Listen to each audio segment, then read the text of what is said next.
Today, we're going to be going over the story of A Quiet Place: The Road Ahead, the brand new Quiet Place game that released just a couple weeks ago. I'm going to save my overall opinions of the game for the very end of the video, so let's just jump right into it. The game starts off with us opening our eyes talking to a man named Martin, talking to the player character, Alex, all about deer. However, bored with our non-expertise in this area, he decides to just abandon us by the river. Which, if I'm being honest, in an apocalypse where you should probably try to stick together, this is a really bad idea. However, fed up at staring at the river by ourselves, we decide to follow Martin into the forest, and we end up upon a Resident Evil house that somehow has a door that can open itself. Little did we know, the biggest worry in this game wasn't going to be aliens, it was actually going to be ghosts. Speaking on the supernatural, we also discover Alex's mind powers and can telepathically open doors, as I demonstrate right here. Look.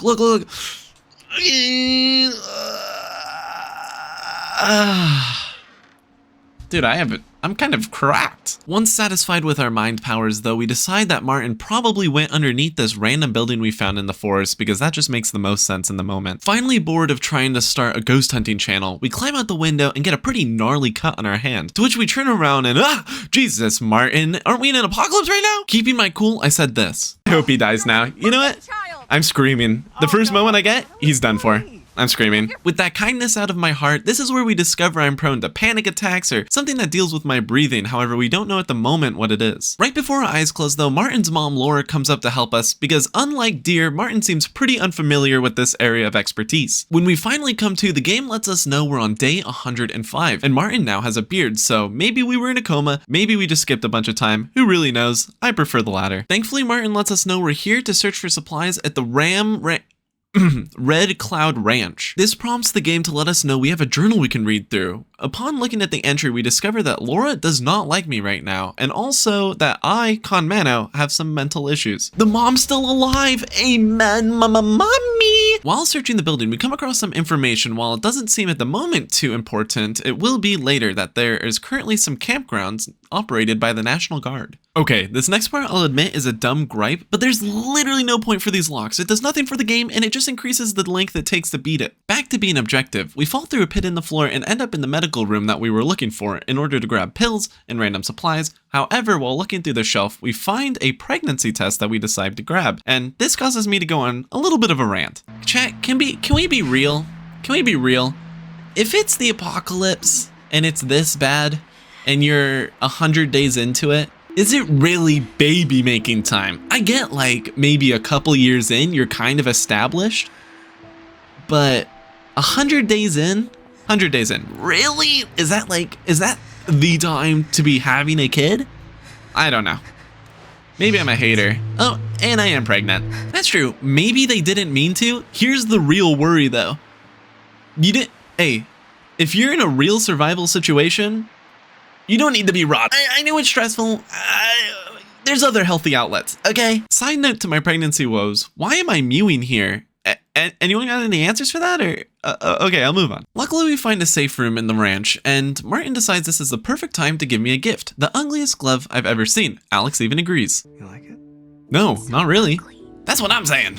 As punishment for giving me such an awful gift he just randomly found on the floor, I decide to hit him with the best gift of all, monthly child support payments. Martin decides to take this moment to make a new Fortnite dance, and this causes me to have an asthma attack right in front of him. This is where you find out one of the most important mechanics of this game: how to use an inhaler. After Martin saves me, like every good couple, we have a fight about my mother-in-law and how she hates my guts. This prompts Martin to agree to a plan where we're gonna run away to the camp that I mentioned earlier the National Guard inhabits. After a decent night's rest, we decide we're gonna adventure back to the hospital in order to bring our supplies back to our camp. However, within 4 seconds of being outside of this ranch, we encounter trouble. And by trouble, I mean not being able to climb over a log. Trey got him.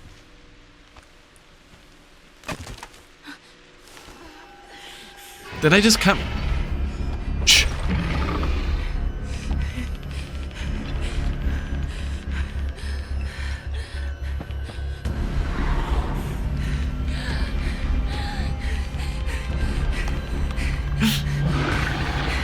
Hey! Over here! I told you he was done. Oh, he's dead. We just lost. I told you he was gonna die. I told you.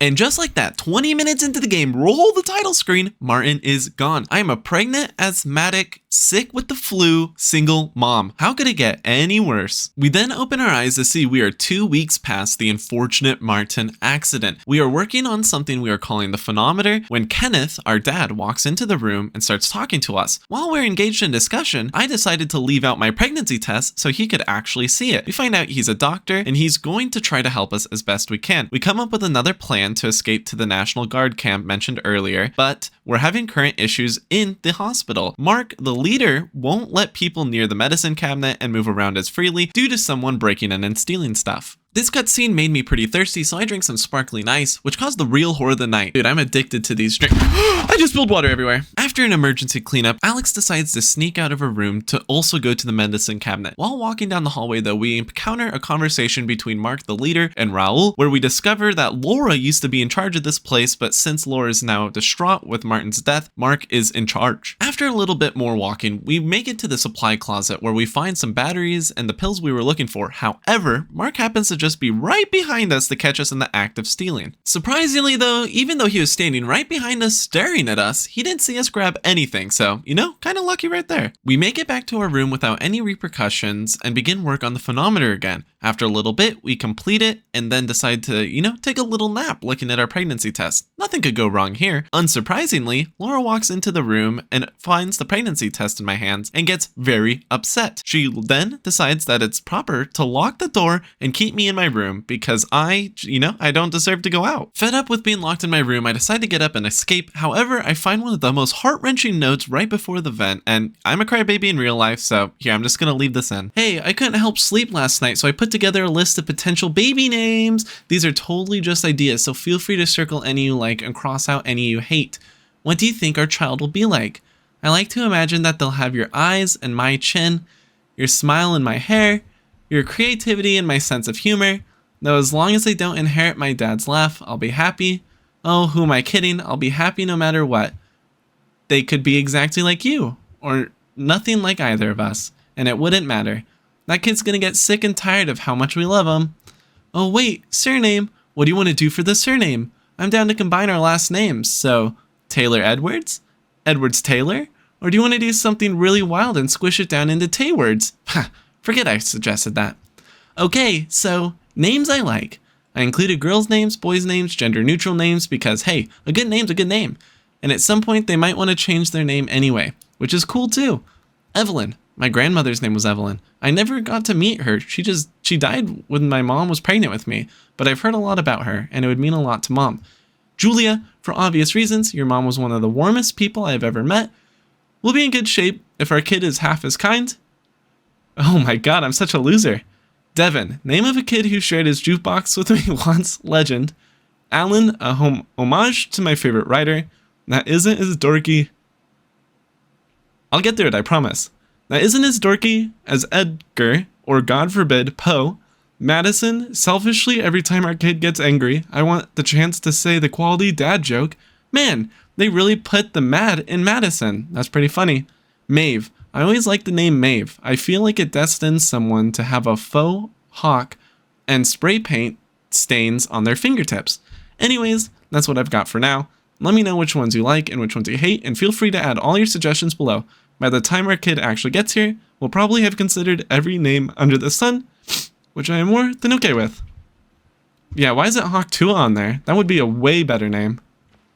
Actually, can we talk to a therapist about this one? All bad memes aside, right as I'm about to climb into the vent, my dad comes into the room and frees me. He helps me climb into a vent, which allows me a good position to watch a conversation between him, Laura, and Mark about my whereabouts. During this conversation, it gets a little physical, and that leads to someone or something breaking into the hospital and tripping the alarm. I haven't mentioned this yet, but one of the biggest parts of this game is that it uses your mic to track your voice. That way, you have to stay silent while you're playing it in order to not get caught, unlike what I'm doing in this scenario. Currently, we're in a hospital, and a bad guy just broke in.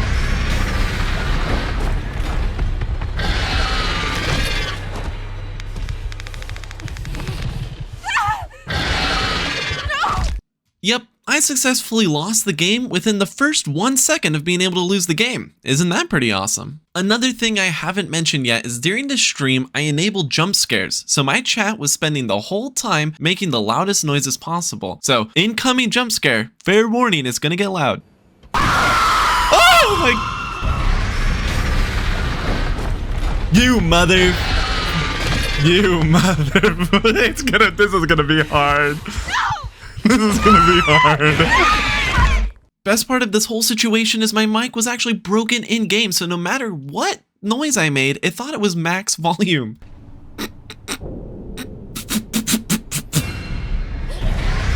No! You made me laugh!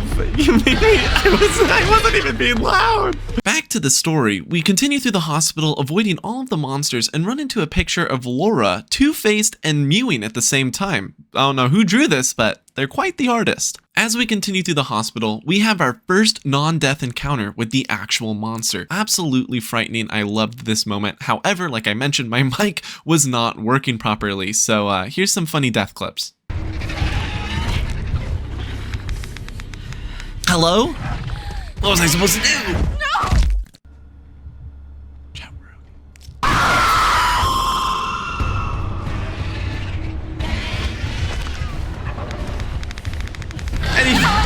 I didn't even make noise. I didn't even make noise. I just jumped.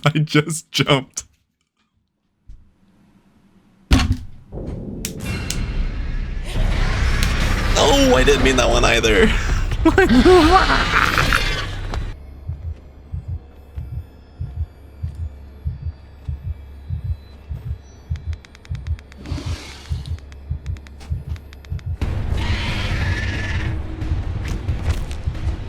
My chair moved and it made a noise. My chair moved.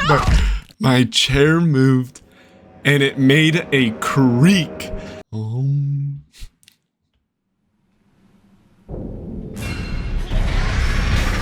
Hello? Hello? Hello? Hello? Hello? The game spawn camping me! I spawn camped! I didn't even make noise! I didn't even make a single noise! I got the game is letting me spawn and it's really taking me out. After realizing my mic was broken, I did a quick restart and got it all fixed, which allowed me to progress. We've made it to the front door of the hospital, in which this poor fellow just had to be a little too loud and blocked the entrance. With our first route blocked, we decided the parking garage would be the next best place to get out of the building. With some expert maneuvering around the creature, we finally make it to the parking garage door, which leads us to a hallway, which leads us to a door to the outside. We're greeted to a dark forest, and we realize our adventure has only just begun. We begin a descent down the hill towards the camp that I told my dad about, hoping he would be there, but along the way we run into Mark and Laura on the other side of a rock and listen to their conversation. They say nothing of interest, and we continue down the railroad track that are leading us to the camp. However, we encounter a blocked path and have to take a side path towards the camp. As we jump down this rock, we hear gunfire in the distance to our left, and then out of nowhere, Mark comes running along, the one who was shooting the gun, with a monster right behind him, and ends up having a tragic death. Luckily for us, it leaves the monster in front of our faces. Thanks for that one, Mark. Then, after escaping the clutches of the monster, make it to another house in which we find another safe room in which we can relax. After taking a few deep breaths, we decide it's time to exit out of the building through the second floor. When we're about to climb out the window, however, Laura peeks around the corner, trying to tell us to stop. We start panicking, and then Laura reveals she has a gun. This frightens Alex so much, she turns around and falls off the balcony, not allowing Laura to follow her because the ladder fell as well. The fall must have caused some knowledge to be bumped into my head because now I know how to throw items in order to lure the monster to other areas. However, the person in real life, Conmano myself, did not learn how to do this properly, and this moment ensued pretty shortly after. Hey, idiot, go fetch.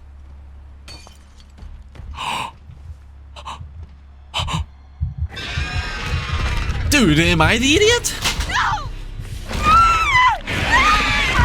Am I the idiot? Please don't answer that question. After a little bit though, we discover we're actually very close to the camp now, and we just have a little bit more to go. I take a look at my glove, and this leads us to a flashback back to the first day when I was having the asthma attack. We're greeted by Laura, who tells us Martin went back to the house because he really didn't know what to do in the situation, and we should all go back and everything's okay. We make it back to the house and we discover we're actually having a barbecue at the moment. Not only is my dad Kenneth here, we're also greeted by Robert, who is Martin's dad. We talk with Martin and he wants to show us the record collection upstairs. However, during this moment, we discover Laura is definitely an American. As you can see, she's got a bunch of guns on the walls that she uses for hunting. We kind of learn that she's more of a badass type. Through an open window, we hear a conversation where Kenneth blames himself for my mom's death. It just so happens while this conversation is going on, we also witness the comets that bring the monsters to Earth. We jump back to the present day, and we finally made it to the camp. Hopefully we can find something important here. For a camp that's supposed to be run by the National Guard right now, I'm noticing a lack of National Guard. However, we see a light in the distance, and this draws us towards it. We make it to the radio room where we saw the light going off, and inside of it is our dad, Kenneth.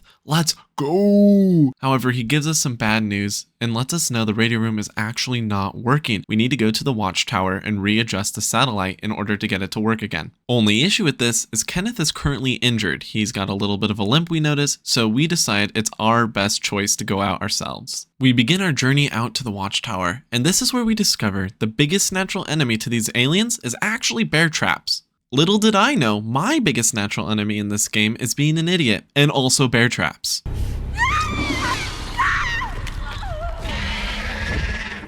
Can we talk about how disrespectful that Superman jump through the air to punch me was?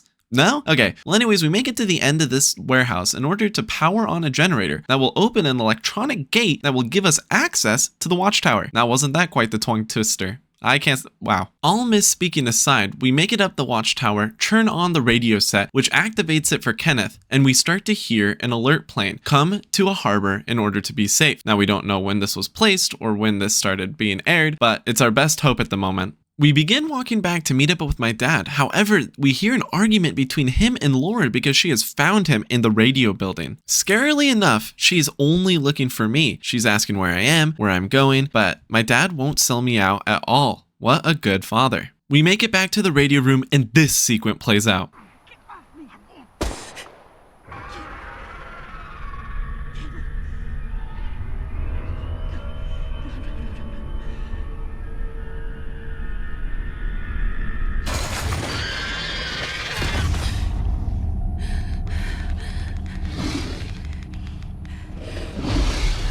And just like that, Kenneth, my dad, is dead, shot in the chest by Laura. Unbelievably, she got hit by an alien and survived too. We shed a few silent tears and we have to be right on our way again. Also, this hilarious moment happened.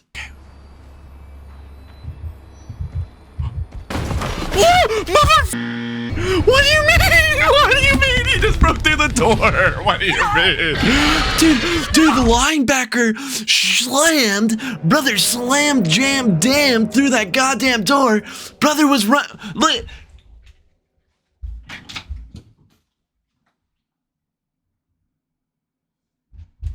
Brother busting in, just like that, doesn't care about property. That was a wooden door. What do you mean? He's never done that before. He's never done that.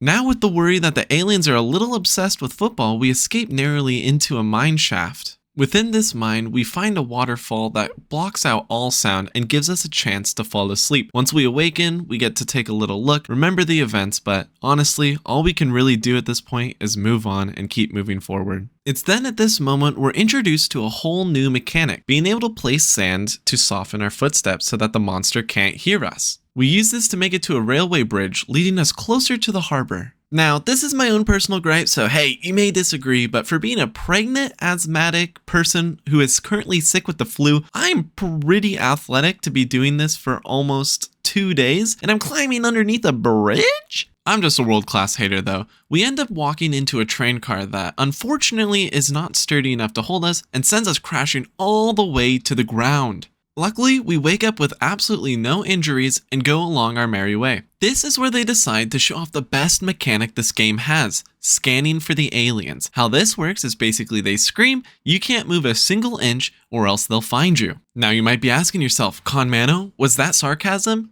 Yes. Yes, it was. This mechanic makes it so you literally have to just sit there, and it increases the time of the game for no good reason. A little peak athleticism later, we are running away from a monster that hurt us through a field of debris until we finally make it to a vent and absolutely power slide into this building. Oh my goodness. We must have hit our head on the slide because now we are back to day 1. We are in the back of a van running from all of the aliens that have descended on Earth. And for some reason, they decided it was the best choice to hand the gun to the one person that doesn't like guns. I will say this point of the story was so much fun and so intense. We then discover why Laura hated us so much. As we're being hunted by this alien above the car, Martin got injured. While he's waking up, he makes a ton of noise, so I take a shot to get the alien off of us and hopefully save Martin. However, it does not work. With this, Robert decides to be a hero and scream and get taken out, which Laura does not like. We're then launched to the current day where we're walking through this pump house, and for some reason I need a source of light. Little did they know, I haven't used a flashlight once this game. Luckily, we discover that this building has a ton of flares, so I proceed to light my first and only one I'll ever use, throw it, and then forget. Now, I hope you guys are a big fan of churning wheels, because that's what the game is about to devolve to for the next 2 hours. This moment right here, however, is one of the coolest in the game by far. We explore a little bit more and come across the door to a safe room. However, right as we're about to get inside, an alien turns the corner and is trying to tear it open. Luckily for us, our pregnant, asthmatic, sick with the flu body is just strong enough to get it closed. We take this second of relief to sing to our unborn child. See the sun, catch my breath.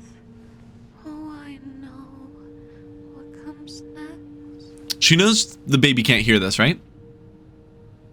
Okay then. Ha! I'm just kidding. The baby can hear it. Probably not. Probably not. Unfortunately for us, we have a harbor to get to, and the first step of that is getting out of this flow building. We have to drain the pool right here in order to do that. Luckily for us, we find pipe A and then pipe B, and after turning those, the pool is clear and we're good to go. We find a manhole we're able to climb out of, and once we reach the end, we are greeted with a majestic sunset. We walk down the hill and we discover, unfortunately, the only way to get to the harbor is going to be through town. In order to do that, we have to get through the tech store. And in order to do that, we have to turn on the power in a nearby warehouse that powers the electronic door of the tech store. Because, you know, that's just how it works. Unfortunately, inside of this warehouse, we encounter a monster, but with the prowess I've developed over the course of this game, I'm able to sneak by, get to the power, turn it on, and we are all good to go. We get into the tech store, but unfortunately, an alien comes right through the window up front. But this is where the real BS of this whole universe comes into play. It stands by the TVs and causes static, which fries its brain, and it hates the noise, so it destroys it and runs away. Now, hear me out. Our entire world has electronics everywhere. You're telling me the weakness is something everyone has in their pockets nowadays? This is like in Signs when they were allergic to water and went to a planet that's 70% water, or in War of the Worlds where they went to a planet that's mainly oxygen and their weakness was oxygen. Dude, can they pick something else? There's no way the biggest weakness is something that everyone has 30 of in every single house, and we lost? All ranting aside, we end up finding another safe room that has a keyboard inside of it. We don't actually play any music, we just hit the keys a little bit because, you know, sound and all that kind of stuff, but peace can only be so temporary in this world, and we head out once again. The hater inside of me is back again though, and I want to talk about one of the worst puzzles in this entire game. The puzzle is, you just have to place planks, but there's about 3 trillion of them, and it will sound off the alien if you walk a little bit too fast on it, and it is so tedious. Look at how many planks you need. That was 1, this is 2, this is 3, 4, 5, and 6. And not only do you have to go there, you have to go back. So in all, it's kind of like 12. I was literally getting so bored during this moment, I went and did some art reviews with my chat, which was a nice relaxation from the current mental torture of placing these planks. Once we got back into the game, we finally made it back to the crank area. We cranked this boat up in order to enter the boathouse. Once inside, we take advantage of the alien's weakness to electronics in order to find a monitor room. Inside of this monitor room, we luckily see in one of the cameras that there's currently still a boat in the firehouse. I then proceeded to PayPal this alien $10 to lead me to the firehouse safely, because little did we know we were also going to have to become electricians. The game developers then decided to add in a little bit more wooden plank torture before we insert these 2 fuses and cause a fire in the firehouse. just my luck. You may have noticed no sprinkler started, and that's because, like most things in this game, it currently isn't working, and the only way to fix it is going into the depths of this firehouse and churning some wheels. Once we descend, we find out there's only about 2 or 3 wheels we need to churn, and then the sprinklers start up magically for us. One really cool feature of the sprinklers is they cause noise, so as long as you're sitting underneath one, an alien will not hear you. One really uncool feature about the sprinklers is it does not dissipate dust, even though it's raining water everywhere. We try to hold our breath as best as we can climbing through this boathouse, however we need to open the gate and the game developers didn't want us to end without one more wheel spin. Unfortunately for us, we succumb to the dust and pass out. As we open our eyes again, we are greeted by the face of Laura. She has somehow tracked us down with a gas mask.